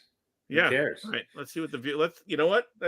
What day is that on? The 4th of July hot dog eating contest. That would be on July 9th. I think it's on. I think it's a Thursday. Monday, July 9th. So our next show after that, we should look at the ratings. Remind me to look at the ratings. Oh, if we're gonna do a special show, it should be a live Kobayashi versus Joey Chestnut. Is this happening on July 4th at the same time as the Nathans? I hope so. Because that would be anybody awesome is smart in the marketing department. It's probably a pay-per-view event, and Joe Rogan's probably announcing it. As long as Michael Buffer is oh no, it's not Michael. Who's the Michael Buffer? Yeah, let's get ready to rumble. Yeah. Now, is he related to the other Buffer? No, Michael Buffer was the boxing guy. Yeah. But there's another guy whose last name is also Buffer who does the UFC. Oh, that I was no, I'm not. I can't remember his first name. He's so much more annoying than Michael. Automotive. Forget his name. Wax Buffer. Jose Buffer. Harpo Buffer. It's going to be on Netflix. Harpo Buffer. Going to be on Netflix. Great. Mm-hmm. Is it on the 4th of July? Mule. Turkey. I don't know. It doesn't say. Is it Turkey Smalls? Turkey Steams? Or Mule Scullins or whatever his name was. Mule Suttles. Oh, it's on Labor Day, September 2nd. Oh, right. So the anticipation can build all summer long. The special Chestnut versus Kobayashi unfinished beef will settle who is the ultimate. Well, unfinished beef. I don't know if I want to eat that. Who's making the hot dogs for it? This is the most interesting part of the show to me. I don't know. Surprise. The minute maybe it's impossible foods. I'm like, what? Maybe they get to choose their own hot dogs. I don't know. Yeah. I don't know, man. That'd be great if it was impossible. Wouldn't that be great? Yeah, if it was vegan hot dogs they were eating. Yeah, that's right. I'd give Kobayashi an out when he gets his ass kicked. Kobayashi, I thought he's like going to be like 55, 56. He's only 46, but man, he was hot before. Then Joey Chestnut took over. Yeah, but yeah, Chestnut's kind of like it's the most disgusting thing you'll ever watch. It's just it is. But you know how like there's those freaks of nature that have certain sports or whatever, and that's Joey Chestnut in eating. There's never been anybody like him. No. I mean, Kobayashi's kind of close in his heyday, but I've seen somebody shove a dong down their throat a lot quicker, but definitely not. It comes back out though. They didn't dip it in water first. Yeah, they dip it in water. They don't even chew it; just throw it down there. Yeah. Listen, if I could, there's nothing more disgustingly American than a fucking hot dog eating. How long's the contest last? I don't know. 12 minutes or whatever? Not even. No, it's more. It's 10 minutes, something like that. Yeah. If I could somehow get into the contest, you'd be great. If you wore that reflective vest, that'd be great. I would go. I would just sit and I would casually eat just 2 or 3 hot dogs. No, I would eat it with a fork and knife. I'd put condiments on it and drink a beer. Can you please pass the Grey Poupon? Chew it like 20 times before you swallow. Yeah, I'm not rushing through anything. I'm just going to eat a couple of hot dogs. I'd probably get as much camera time as the actual winner. Absolutely. Oh my God, that would be the best thing ever.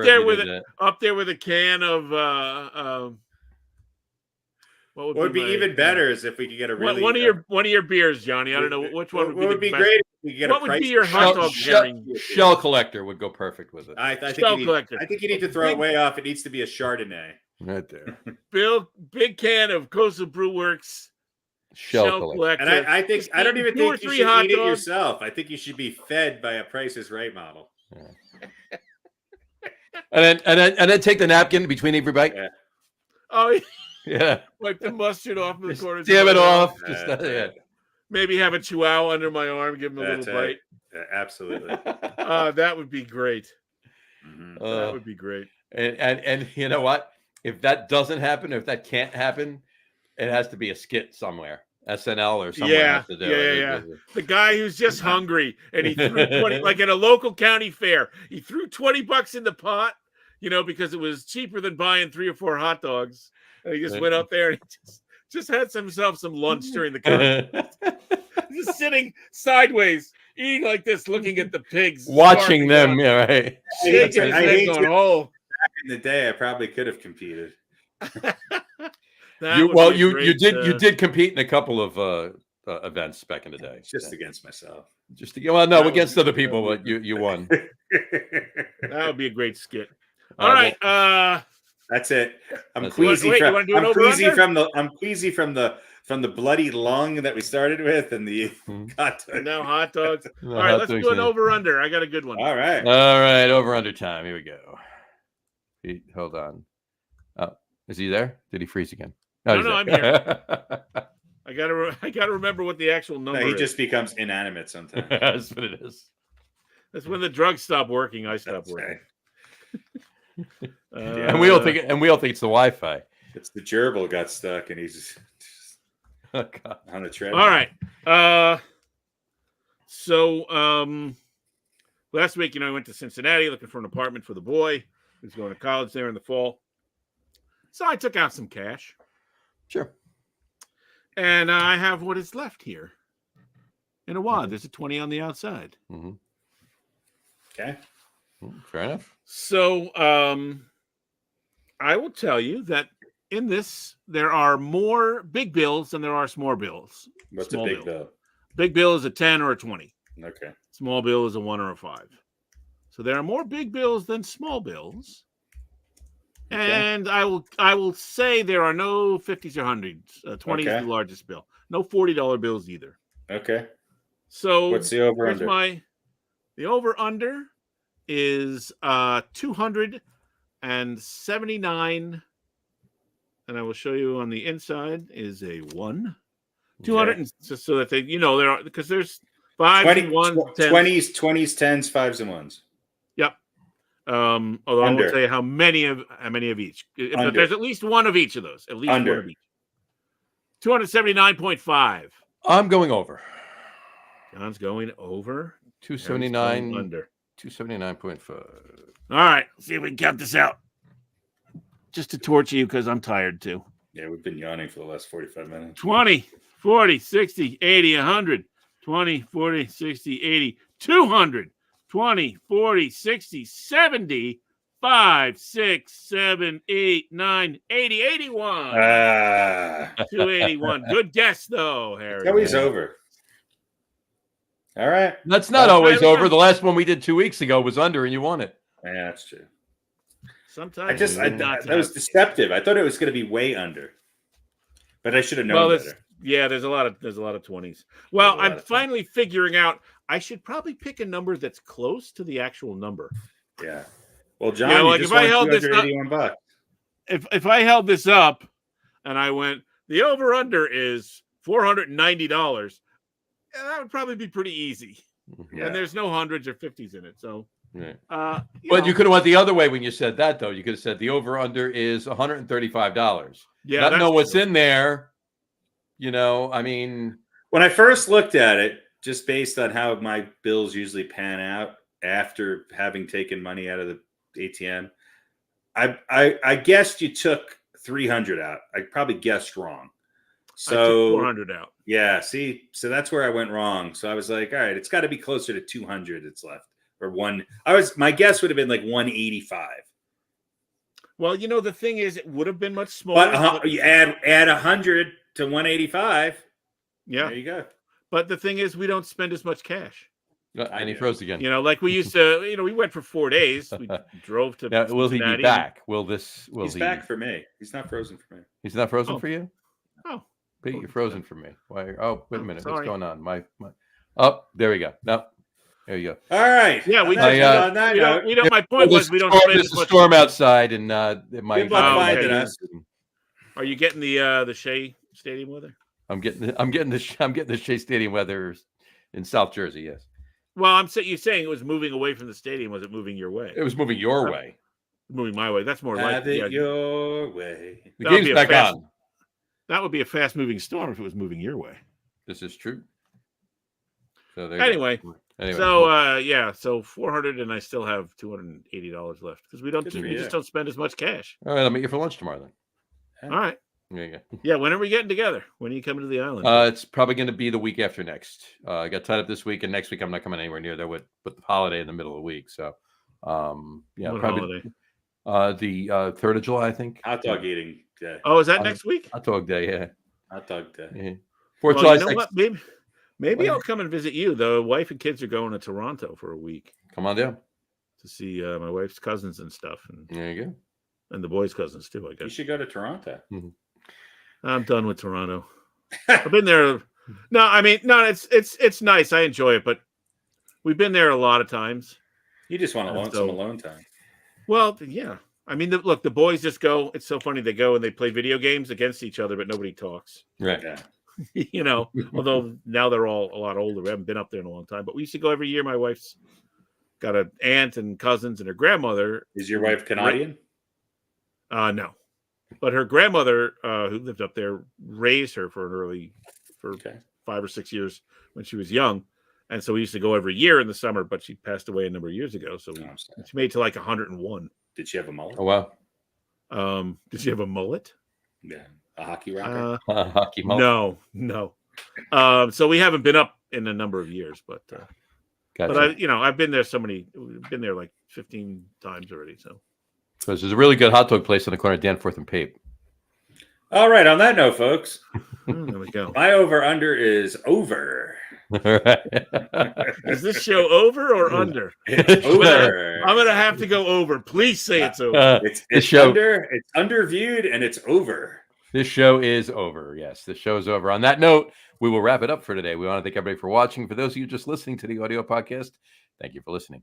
Don't forget to visit our website, www.getonwithitpodcast.com. That's getonwithitpodcast.com. And please remember, like us and follow us on all of our social media, Facebook, Twitter, and Instagram. Just search for the Get On With It podcast.